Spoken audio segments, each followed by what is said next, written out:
평화의 도시 안양에서 목회하는 성산교를 섬기는 오범열 목사 인사드리겠습니다.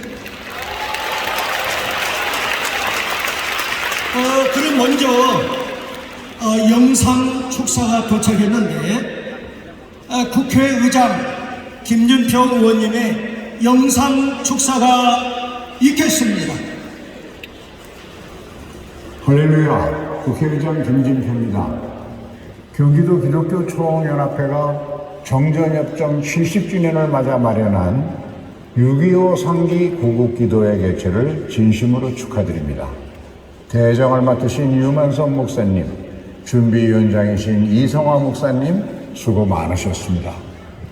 오늘 하나님의 귀한 말씀을 김장한 목사님께서 전해주십니다. 한국전쟁 당시 우리는 미국을 비롯한 세계 여러 나라의 도움으로 한반도의 공산화를 막고 대한민국의 자유와 평화를 지킬 수 있었습니다. 정전 70년이 지난 지금 대한민국은 원조를 받는 나라에서 원조를 주는 나라로 발전했고 이제는 선진국으로 평가받고 있습니다.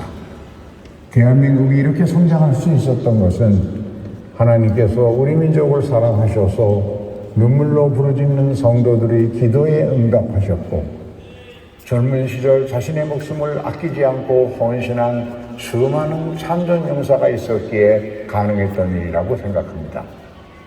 많은 이들의 희생과 헌신 속에 포성은 멎었지만 전쟁은 아직도 완전히 끝나지 않았습니다.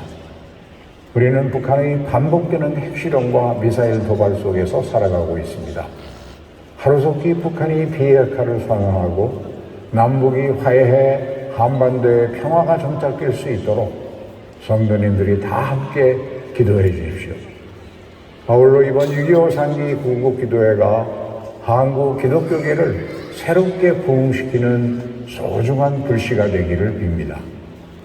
오늘 기도회에 참석하신 성도님들이 가정에 하나님의 사랑과 은총이 함께 하시길 기원합니다.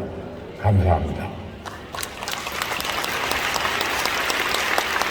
우리 한번 다시 한번 박수로 하나님께 영광 돌립니다. 할렐루야. 이 시간에는 하나님을 잘 섬기시는 김동현 경기도의원 나오셔서 축사의 말씀이 있겠습니다.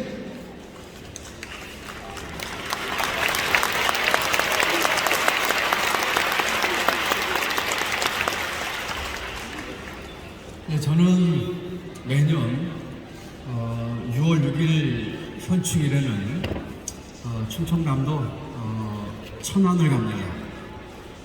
천안에 저희 아내 할아버지께서 6.25 전쟁 당시에 충남 천안 지원장을 하셨는데 피난하지 않고 그 법원을 지키겠다고 계시다가 북한군에 납치가 돼서 돌아가신 것으로 추정되는데 아마 언제 돌아가셨는지도 모르고 그래서 매년 6월 1일 현충일을 제 아내 할아버지의 기일로 저희가 생각을 하고 가서 찾아뵙고 있습니다.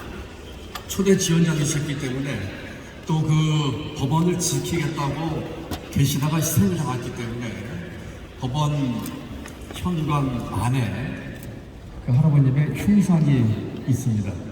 그곳에 가서 매년 6월 6일 그 할아버지를 기리는 짧은 추모식을 갖곤 합니다.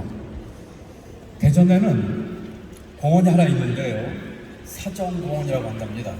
그 당시 대전 형무소에서 제 처의 할아버지처럼 잡혀서 수감돼 있다가 후퇴하는 북한군에게 희생당한 분이 200여 분이 그곳에서 희생을 당하셨는데 한꺼번에 누구의 시신인지 알 수도 없어서 무덤에 묻어가지고 그 공원 내에 애국지사 총이라고 있고 애국지사 순국 기념탑이 있습니다. 저희 아내와 가족들은 그곳에서 매년 할아버지를 기리는 추도식을 했습니다. 여러분, 국제적으로 많은 분들이 한국전쟁을 잊혀진 전쟁이라고 한답니다. 영어로는 Forgotten War라고 한다고 합니다. 과연 그럴까요? 62만 명의 국군이 전사하거나 부상당하거나 실종이 됐습니다. 100만 명에 달하는 국민이 학살당하거나 납치당하거나 부상당했습니다. 1000만 명의 국민이 이산의 고통을 안고 살아왔습니다. 김정은 목사님께서도 말씀을 좀 주셨습니다만 기독교의 희생은 더욱 특별합니다. 특히 9월 15일 인천 상륙 작전 이후에 후퇴하던 북한군이 수많은 순교자를 만들었습니다. 추석 당일 북한에 내어올 지령이 지시가 반공 세력을 제거하고 퇴각하라고 했답니다. 수많은 목사님, 목회자분들, 신도들이 이때 희생을 당하셨습니다.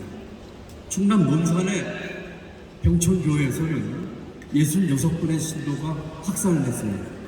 심지어 만경교회, 전남 영광의 영산교회, 대규모 목회자분들과 또 우리 성도님께서 희생을 당하셨습니다. 전쟁은 아직 끝나지 않았습니다. 종전이 아닌 정전 상태에 있을 뿐입니다. 지금도 남북이 대치하고 있고 북한은 끊임없는 도발을 하고 있습니다. 자유는 공짜가 아니다 라고 한국전 메모리얼에 써있다고 아까 김정한 목장님께서 말씀을 주셨습니다. 강력한 안보 역량 위에서 외교 역량을 키우면서 또 한편으로는 지속 가능하게 우리 경제를 발전시켜서 누구도 넘볼 수 없는 자유 대한민국을 만들어야 한다는 사명을 다시 한번 다짐하게 됩니다. 한국전쟁은 잊혀진 전쟁이 아닙니다. Forgotten War가 아니라 Unforgotten War입니다. 경기도에는 13곳의 UN 참전비가 있습니다. 중국에서 가장 많은 참전비가 경기도에 있습니다. 가평에 얼마 전에 카나다 트리더 수상이 저와 함께 가평 카나다군 참전비를 참배했습니다. 지금도 카나다에 가면 가평이라는 이름을 가진 거리와 마을이 많다고 합니다. 그 당시 캐나다군과 유엔군은 병력의 5배, 6배, 10배 가까운 중공군을 물리친 가평 전투가 있었던 곳이기 때문에 오히려 카나다에서는 가평을 기리고 있다고 합니다. TV도 사람과 함께 참배를 하면서 그런 이야기를 나눴습니다. 이제까지 캐나다 건국 이래 가장 용맹스러웠던 전쟁사의 빈단 전투가 6.25 사변 때 가평 전투라고 합니다. 6.25 전쟁을 통해서 우리에게 주신 하나님의 뜻, 하나님의 교훈을 생각을 해봅니다. 다시는 이 땅에 전쟁이 없게끔 평화 대한민국을 만들기 위해서 신앙을 통해서 무장하고 기도해야 한다고 생각을 합니다. 저는 1년 성경 통독을 하고 있습니다. 6월 달에 1월 달에 창세기부터 시작해서 12월 달에 요한계시록까지 읽으면 1년에 통독을 합니다. 6월 달은 주로 시편입니다. 며칠 전에 그 통독하는 구절이 시편 76편이었습니다. 제가 읽고 있는 표준 세번역 개정판은 각 장마다 소제목을 붙이고 있는데 시편 76편의 소제목은 하나님은 늘 이기신다 였습니다. 이와 같이 73년 전 발발했던 전쟁의 하나님의 뜻과 우리에게 주는 교훈, 그로 인해서 그 이후에 그 터전 위에서 그 폐허 위에서 민주주의와 경제 발전을 꾸린 대한민국이 앞으로 그와 같은 뜻을 받들어서 하나님의 뜻에 따라서 더욱 발전되고 평화롭고 우리를 위해서 도와준 전 세계 인류를 위해서 함께 공헌하는 좋은 기회를 오늘 집회를 통해서 갖게 되기를 기도드립니다. 함께 대한민국에서 기도하십시다. 감사합니다.